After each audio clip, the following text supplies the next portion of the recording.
এইটো আমি as a whole আমি ক'বই লাগিব এই এটা অগণতান্ত্ৰিক প্ৰক্ৰিয়া আৰম্ভ হৈছে সম্পূৰ্ণ গণতান্ত্ৰিক তেওঁলোকৰ এগেইনষ্টত কোনো ৱাৰেণ্ট নাই তেওঁলোকৰ এগেইনষ্টত কোনো ধৰণৰ দোষী বুলি কোনো প্ৰমাণ নাই হঠাৎকৈ মাছ ৰাতি গৈ এই ধৰণৰ ঘৰৰ পৰা উঠাই অনা কাৰ্য ই কেতিয়াও গ্ৰহণযোগ্য হ'ব নোৱাৰে আমাৰ কথাটো হ'ল এই তিনিগৰাকী ব্যক্তিয়ে এনে কি অপৰাধ কৰিছিল যাৰ কাৰণে তেওঁলোকক এই ধৰণে এৰেষ্ট কৰা হ'ল আৰু আমাৰ দাউৰা দেখাব নাৰ্জাৰী এজন বয়সস্থ মানুহ আজি কিমান দিন ধৰি কিমান বছৰ ধৰি আমাৰ ট্ৰাইবেলসকলৰ বিশেষকৈ বড়ো জনজাতিসকলৰ কাৰণে বিশেষকৈ ট্ৰাইবেল বেল্ট এণ্ড ব্লকত যিবোৰ এনক্ৰ'চ চলি আছে সেই এনক্ৰ'চৰ এগেইনষ্টত মাত মাতি আহিছে আজি বড়োসকল অকল নহয় সমস্ত ট্ৰাইবেলসকলকেই নিজৰ মাটি ভূমিৰ পৰাই নিজৰ মাটিৰ পৰাই এভিক্ট কৰি কি ধৰণৰ হাৰাশাস্তি কৰি থকা হৈছে অথচ এই যিটো বেল্ট এণ্ড ব্লক এই বেল্ট এণ্ড ব্লকক ৰক্ষণাবেক্ষণ দিয়াৰ কাৰণে তেওঁ চৰকাৰৰ কৰ্তব্য আছিল কিন্তু তাকেই নকৰি আৰু নকৰাৰ ফলত আমাৰ দাউৰা দেশৰ নাৰ্জাৰীৰ দৰে ব্যক্তিসকলে এই বয়সতো প্ৰতিবাদ সাব্যস্ত কৰিব লগা হৈছে বিভিন্ন প্ৰথাৰে বাতৰি কাকতৰ যোগেদিয়ে হওক বা বিভিন্ন মিডিয়াৰ মাধ্যমেদিয়ে হওক আৰু এইবোৰ হ'ল নেকি তেওঁৰ অপৰাধ হ'ল নেকি আৰু অতি সম্প্ৰতি বৰ্তমান যিটো সমস্যা চলি আছে আমাৰ সেইটো হৈছে যে ডিষ্ট্ৰিক্ট গঠন কৰাৰ নামত বা MLA MP সমষ্টি নিৰ্মাণ কৰাৰ নামত কোকৰাঝাৰ লোকসভা সমষ্টিক ৰিজাৰ্ভ কৰাৰ কাৰণে ইমান বছৰে যুগ ধৰি ক'বলৈ গ'লে কোকৰাঝাৰ লোকসভা সমষ্টি ST সমষ্টি হিচাপেই স্বীকৃত হৈ আহিছিল আজি হঠাৎকৈ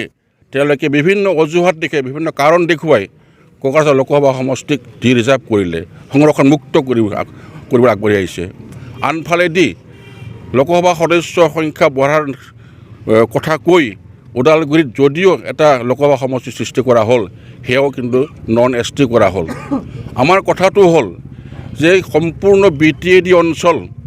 এই BTAD অঞ্চল গঠন কৰা হৈছিল 2023 BTC BTAD আৰু সেই গঠন কৰা হৈছিল সম্পূৰ্ণ 6 শিডিউলৰ আধাৰত আৰু 6 শিডিউলৰ আধাৰ মতে কমপ্লিট BTAD এৰিয়াত অকল MP কিয় সমস্ত বিধানসভাৰ সমষ্টিবিলাকো সম্পূৰ্ণ ST হ'ব লাগে কাৰণ সেয়াৰ অৰ্থটোৱে হ'ল জনজাতি শাসনৰ এটা অঞ্চল গতিকে সেই জনজাতি শাসিত অঞ্চল এটা অট'নমাছ কাউন্সিল এই অট'নমাছ কাউন্সিলত MPয়ে হওক বা MLA হওক সকলোবোৰ চিটেই ইয়াত সম্পূৰ্ণভাৱে জনজাতিসকলৰ কাৰণে সংৰক্ষিত হ'ব লাগে কিন্তু তাকে নকৰি কি কৰা হৈছে বিভিন্ন যুক্তি বিভিন্ন কাৰণ দেখুৱাই আজি ইমান বছৰৰ পৰা চলি অহা সেই লোকসভা সমষ্টিটোকো আজি সংৰক্ষণ মুক্ত কৰিবলৈ গৈ আছে স্বাভাৱিকতে প্ৰতিবাদ কৰিবই অকল দাউৰা দেখাব কিয় আমি সমগ্ৰ বড়ো জাতিটোৱে